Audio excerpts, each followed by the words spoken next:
요한복음 17장 1절에서 8절입니다.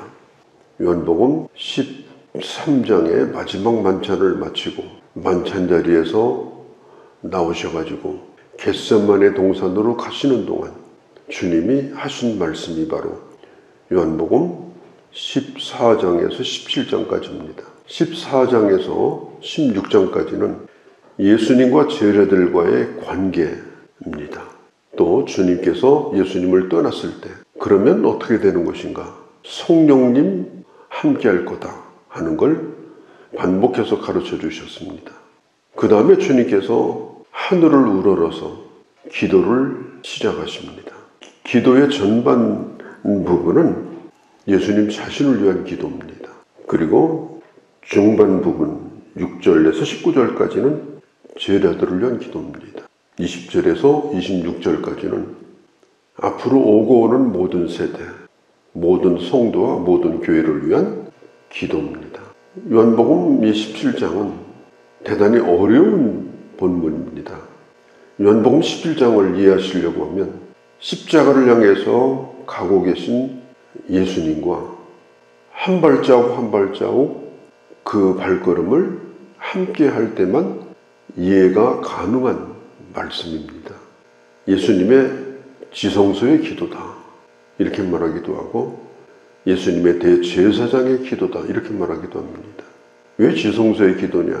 지성소에서 피를 흘려서 죄를 대속하는 그런 기도, 피 흘리는 기도다. 중보자로서 모든 사람을 위한 제자들과 오고 오는 모든 세대를 위한 중보자의 기도다. 그렇게 말하기도 합니다. 예수님의 기도 가운데 가장 높고 가장 아름답고 가장 깊고 가장 넓고 가장 풍성하고 가장 오묘한 기도가 바로 요한복음 17장의 기도다. 그렇게 설명하기도 합니다. 예수님은 이 기도를 시작하실 때 아버지라고 먼저 입을 엽니다.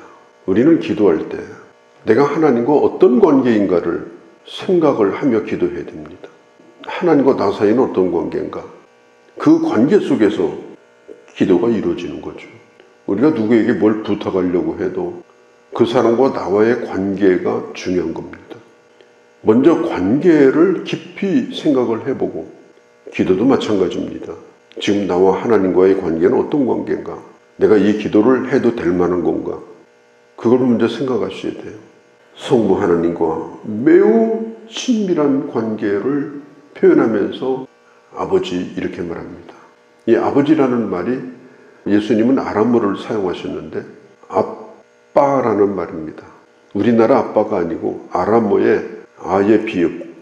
참 우연하게도 우리나라 말과 거의 비슷한데 어린아이가 아버지를 친밀하게 부를 때 쓴 단어입니다. 그게 바로 오늘 아버지요 이렇게 말합니다. 아버지 드디어 때가 이르렀습니다. 그때가 어느 때입니까? 시간이 얼마 남지 않은 때입니다. 그래서 예수님의 이 기도는 유언적 기도입니다. 마지막 유언이며 마지막 기도입니다. 때가 이르렀습니다. 아들을 영화롭게 하옵소서. 우리는 가끔 연예인이 뭘 잘 된다든지 누가 성공해서 일이 잘 됐다든지 그러면 하나님께 영광을 돌립니다. 하나님께 영광입니다. 그러면서 간증하잖아요.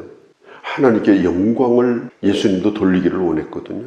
아들을 영화롭게 하옵소서. 지금 예수님이 가시는 이 길이 화려한 그런 성공 스토리냐? 그렇지 않습니다.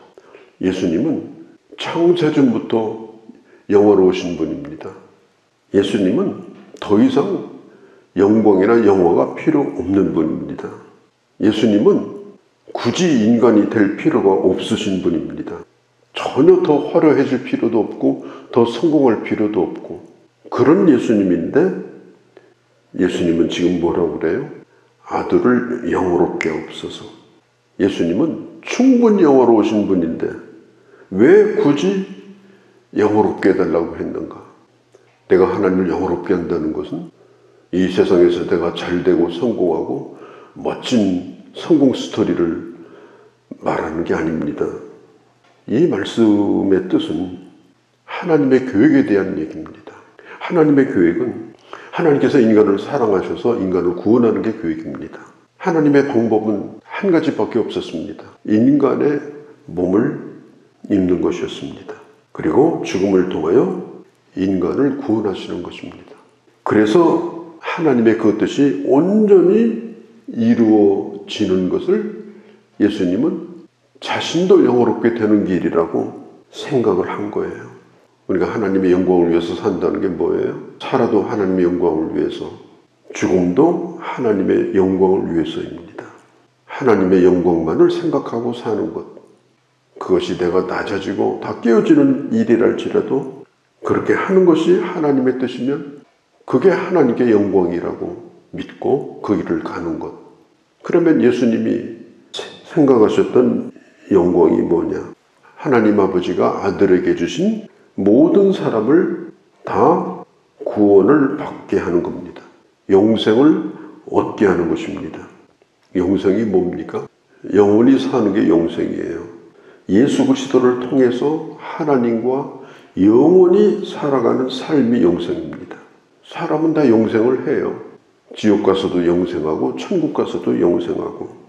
그래서 이 영생이라는 말은 진정으로 살만한 가치가 있는 생명을 영원히 누리는 것이 영생입니다. 지옥 가서 영원히 사는 건 영생이 아니에요. 그건 살만한 가치가 있는 게 아니에요. 죽지 못해서 하는 거예요. 물 한 방울도 하나님의 긍휼을 기대할 수 없는 것이에요. 너무너무 끔찍하고 처참한 것이에요. 그것은 성경이 말하는 영생이 아닙니다.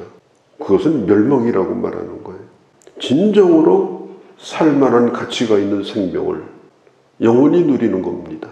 이 세상에서 잘 먹고 잘 사는 게 아니고 영원히 그걸 누리는 것이 바로 영생입니다.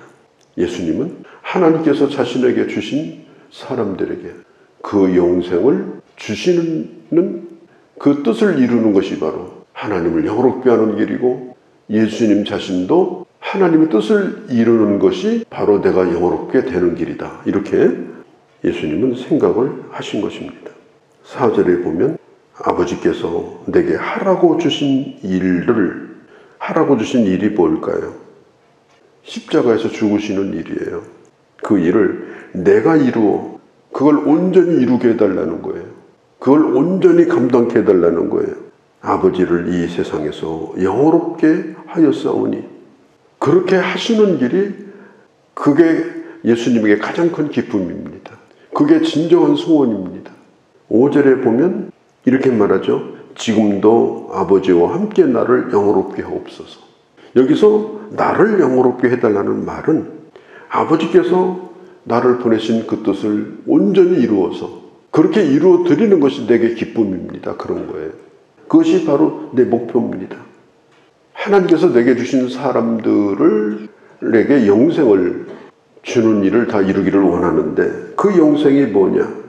유일하신 하나님을 아는 것이고 하나님이 보내신 그 아들을 아는 것입니다. 3절에 영생은 곧 유일하신 참 하나님과 첫째, 두 번째 그가 보내신 예수 그리스도를 아는 것이다. 영생이 뭐예요? 하나님을 아는 게 영생이에요. 영생이 뭡니까? 하나님이 보내신 예수 그리스도를 아는 것이 영생입니다. 안다는 말과 믿는다는 말은 동의어입니다. 안다는 말은 뭐냐? 지식의 문제가 아니고 인격적으로 연결이 된다는 겁니다. 그런데 하나님을 아는 길은 예수 그리스도를 통해서만 가능합니다. 예수 없이는 하나님을 알 수가 없어요. 바울은 예수님 없이 하나님을 알려고 노력한 사람이에요. 그가 아는 하나님에 대한 지식을 가지고 하나님이 보내신 예수 그리스도를 죽이는 일을 한 거예요. 예수님이 그랬어요. 네가 왜 나를 핍박하느냐? 예수를 모르고 하나님을 아는 것은 아무런 의미가 없어요. 예수 그리스도를 통하여 하나님을 아는 것만이 하나님에 대한 참 지식입니다. 그래서 사도 바울이 예수님을 만나고 나서 예수 그리스도를 아는 지식이 가장 고상하다고 했어요. 성경 빌립보서에 보면 3장 7절 9절에 이렇게 말합니다. 그리스도를 얻고 주님 안에서 내가 발견되려 합니다. 내가 모든 것을 다 배설물로 여기고 모든 걸 다 버린 이유가 뭐냐? 예수 그리스도를 얻고 그분에게 발견되기 위해서다.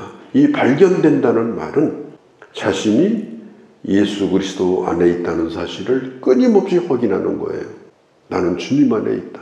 나는 하나님의 아들이신 예수 그리스도 안에 오늘 내가 있다.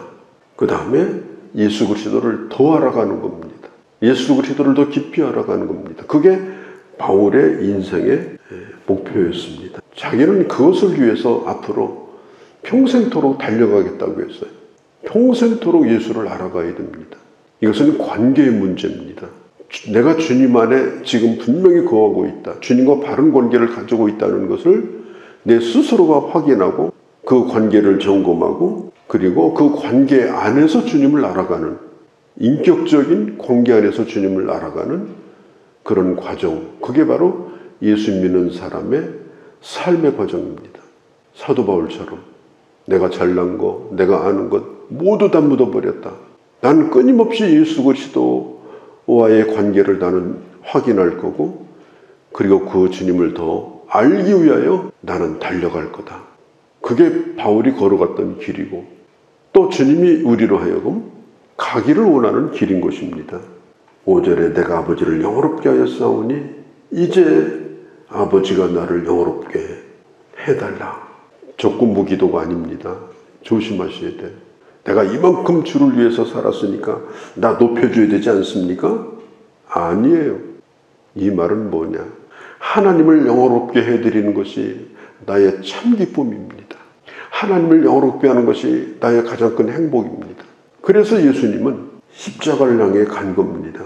예수님은 하나님께서 맡겨준 그 인간 구원의 그 계획을 다 이루신 겁니다. 우리도 마찬가지예요. 아버지 뜻이 다 이루어지는 것을 보면서 비로소 나도 기뻐할 수 있도록 해달라고. 예배는 가장 기본적인 것이 뭐냐면 하나님이 하신 일을 기억하고 높여드리는 일이에요. 여기까지는 잘 합니다. 오늘 젊은이들 보면 예수님이 아이돌이에요. 그냥 펄펄 뜁니다. 완전히 아이돌입니다. 주님 사랑해요, 찬양해요. 그런데 주님이 하신 일을 그렇게 높여드리는 것까지는 하는데 내가 주를 위해서 어떻게 살아야 될지를 주님 앞에 고백하는 예배가 없는 거예요. 내가 앞으로 어떻게 살아야 되는가 하는 일에 대하여 전혀 관심이 없는 예수님의 아이돌, 그것이 오늘 교회 문제입니다. 열공한다고 예배가 아닙니다. 주님, 나는 어떤 길을 가야 됩니까? 그것이 내가 영화롭게 되는 길이고 그것이 내가 잘 되는 길입니다. 그것이 십자가라면 나는 그것을 영광으로 삼고 가겠습니다. 그게 바로 예배입니다. 오늘 예수님이 마지막 드리는 기도가 바로 그런 기도예요. 이 예수님의 기도가 얼마나 멋진 기도입니까? 그분은 그냥 가만히 계셔도 영화로운 분이에요. 영화롭게 해달랄 필요도 없는 분이에요. 충분히 영화로운 분이에요. 그런데 땅에 내려오셔서 아버지 뜻을 이루시는 것이 하늘에서 충분히 영화로운 것보다 더 영화롭다고 여기시고 이 기도를 마치고 겟세마네 동산으로 들어가시고 계시다. 이걸 우리는 기억을 해야 되는 것입니다. 거룩하신 우리 아버지, 하나님의 아들이신 예수 그리스도께서 하늘을 우러러 들이셨던 이 기도가 과연 어떤 기도인지 더 깊이 깨닫고 아버지, 주님이 가셨던 그 길을, 주님이 원하셨던 그 영광을 우리도 꿈꾸고 기억하면서 또 이것이 진정으로 우리의 삶의 기쁨이 되어지는 저희가 되게 하여 주옵소서. 우리 주 예수님의 이름으로 기도하옵나이다. 아멘.